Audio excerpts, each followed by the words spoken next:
Hello and good evening, everyone. Today we are going to discuss the question with respect to the Marg here.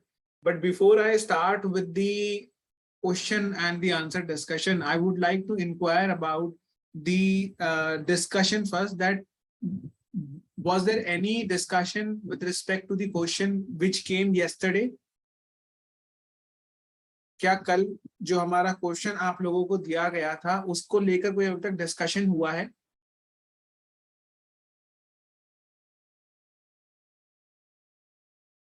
Biswajit, can you hear me?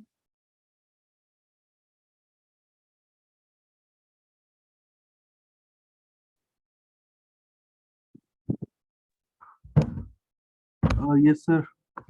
Yes. So was there any discussion with respect to the topic or the question which was asked yesterday?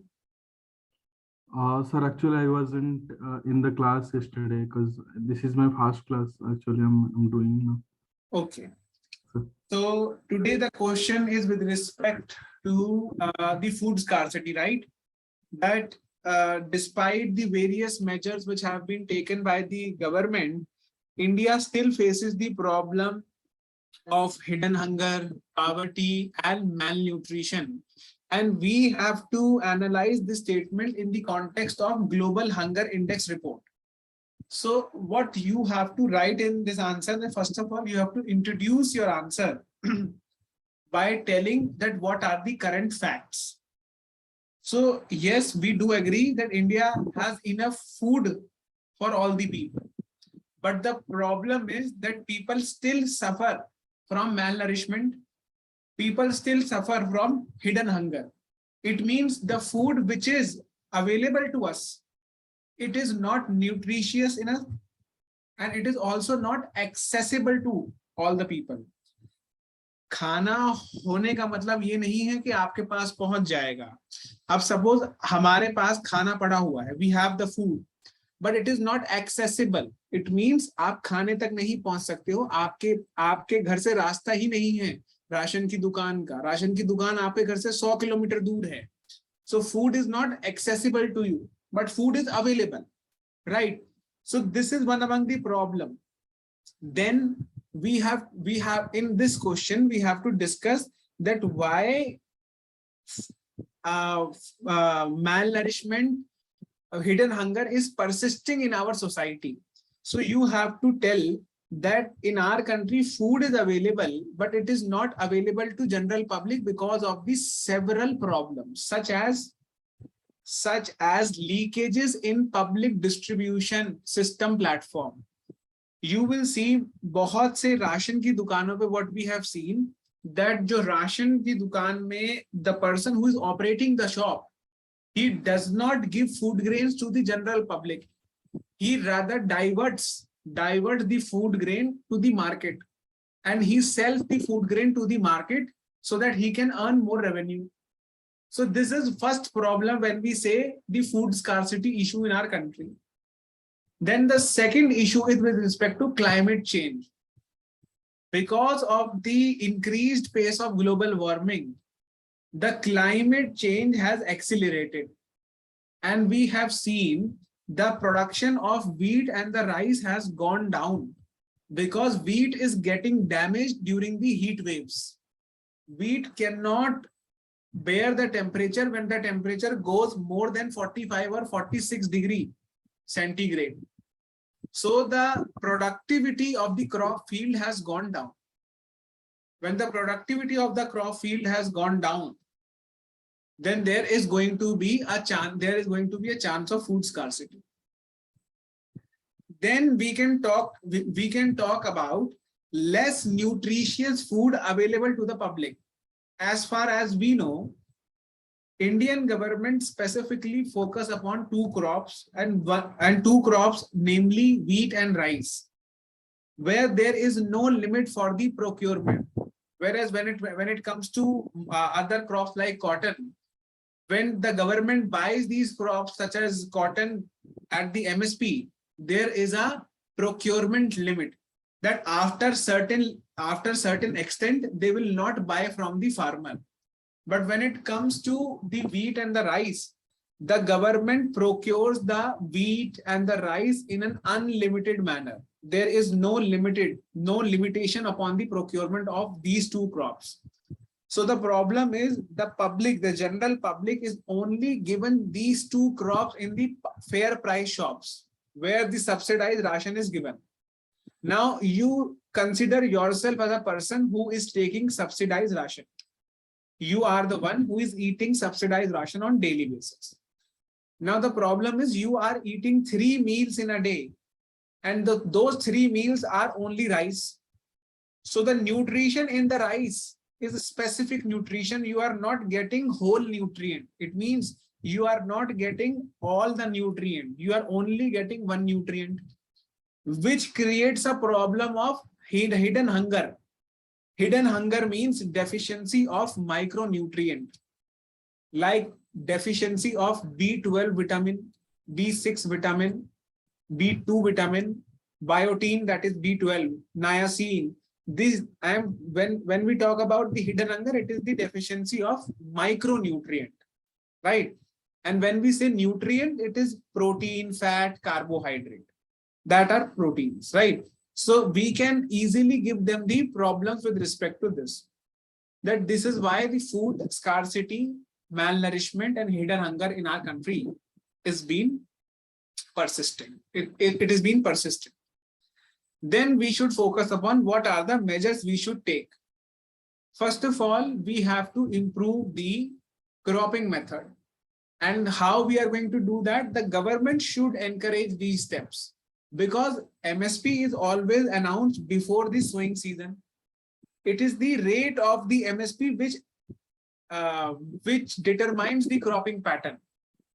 So if the government announces the MSP for those crops which requires less water and which provides more nutrients such as pulses and millets, then the cropping pattern is likely to change, and the food scarcity is going to be minimized. The threat of the food security is going to be minimized. Why? When I am comparing wheat and rice to millets like maize, then you will also realize that the millets or maize has a good heat tolerance capacity. Means where the wheat is getting damaged when the temperature is around 44 or 45, maize is not getting damaged easily because they are heat resistant crops. And when it comes to pulses require very less water. So even if there is a chance of a climate change, it doesn't matter to me, because in India, more than 40% of our agriculture cropland is rain fed. When there is going to be rain, then only the crops are going to be fed with the water. So even if the rain doesn't come, I am still able to cultivate crop like pulses, because pulses require very less water. And they also help in the nitrogen fixation of the soil. It means it is going to enrich the quality of the soil. And if I grow crop like wheat, or if I grow crop like rice, then I have to use extensive fertilizer, which is going to degrade the quality of the soil. So by using crops like maize, millets, or pulses, I am going to enrich the quality of the soil. Then the government should also encourage those crops by announcing higher MSPs on those crops which are climate resilient. It means increased level of heat does not affect the productivity of the land. Then we can talk about the precision farming, where less water is used and more productivity is achieved. Then we can also go for structural reform, like strengthening the PDS reforms, public distribution system reforms, like strengthening the direct benefit transfer scheme, where the money money with respect to the schemes will only be provided through your bank account details, so that the diversion could be minimized, right? Then we can also talk about the organic farming. We can also talk about the diversification in the procurement. If the government announces higher MSPs for pulses, then the government should also buy pulses from the farmer and give pulses to the poor people. Because when they will eat rice and pulses, then they will get a wholesome nutrient. But when they will only eat rice, they will not get full nutrient. So that is why the government should also diversify the procurement of the crops. And if India takes a step, then the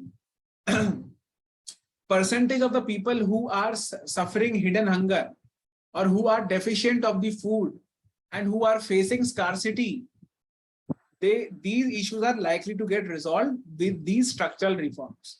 So I hope my point is very clear with respect to this. And please let me know if there is any doubt with respect to the topic which we have discussed so far.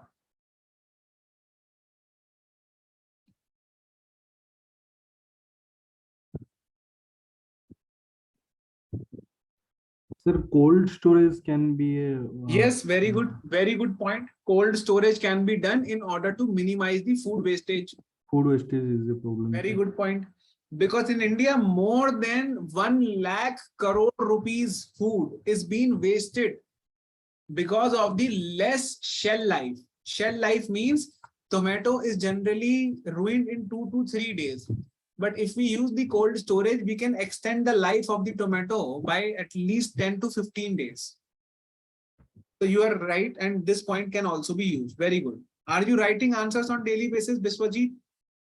Sir, sir, I'm in state civil service now. And Okay.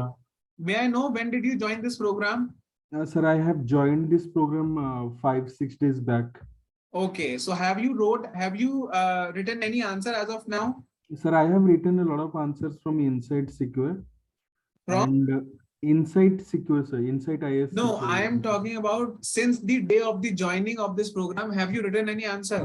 No, sir. Actually, I didn't know that a live session is going on in this Marg initiative. I have never known about it. Then from today's, I'm just starting to attend the classes. And I think from today onwards, I will write the answers. Okay, write answers on daily basis and get yourself evaluated, and you will also get to know that where you are lacking. Okay. So where the questions like I have to go to my profile and then I would. Yes, and you can also subscribe to our Telegram channel where you will find the question by 11 AM in the morning. Achha, and that question will be discussed in the evening. Yes, 7 o'clock or 6 o'clock. That will be intimated to the students on the website itself. Yes, sir. Yes. And if there is any problem, then our number has been given to you. Okay. You can inquire about the discussion session on the same number. You can call on that number or you can just drop a message. They will reply you accordingly. Definitely, sir. Okay. So best of luck and keep writing answers to evaluate yourself so that you get to know that where you are lacking and yes, sir. Why is your answer writing. Sir. Okay. Thank you. Thank you, sir. Thank you very much.